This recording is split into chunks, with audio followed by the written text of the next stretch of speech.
Global स्टोर्सले लिएर आएको छ डबल बेड साइजको इलेक्ट्रिक ब्लङ्केट।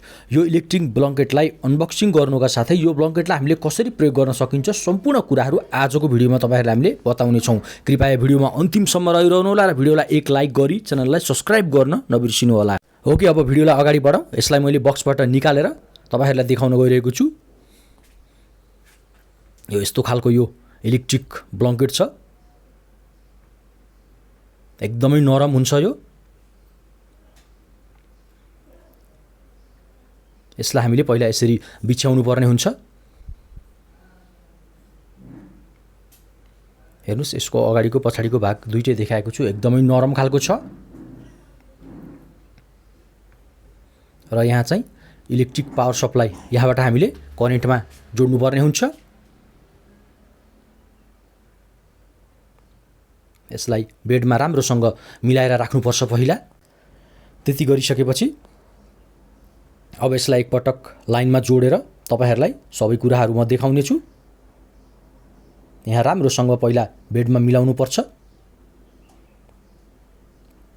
हेर्नुस्, अब यो यहाँबाट हामीले यसलाई प्रयोग गर्न सकिन्छ अथवा कन्ट्रोल गर्न सकिन्छ। हेर्नुस्, यहाँ 1 2 3 4 5 6 भनेको छ। जति तपाईले 6 मा लगाउनु भने एकदमै चाँडो तात्छ। 1 नम्बर 2 नम्बरमा लगाउनु भयो भने त्यही अनुसारको तातो हुन्छ। ओके, अब म लाइनमा जोडेर तपाईहरुलाई देखाउँछु। यसको वायर यति लामो हुन्छ।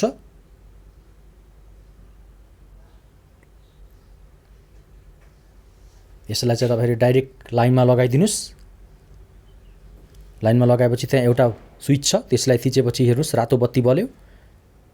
रातो बत्ती बलिसकेपछि अब 1 number 2 number 3 number 4 number 5 number 6 number कति नम्बरमा तपाईले लगाउने हो अथवा कति चाँडो तपाईलाई तातो चाहिन्छ त्यसरी तपाईहरुले प्रयोग गर्न सक्नुहुन्छ।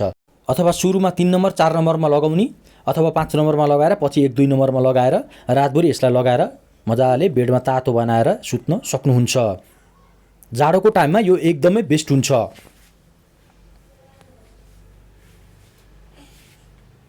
यसरी तपाईहरुले आफ्नो आवश्यकता अनुसार टेम्परेचर कन्ट्रोल गर्न सक्नुहुन्छ।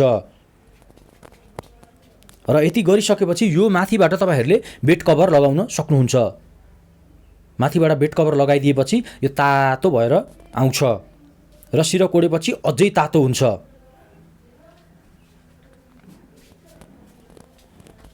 र यसरी तपाईहरुले बेड कभर लगाएर राख्न सक्नुहुन्छ। हेर्नुस्, जसरी मैले लगाएको छु।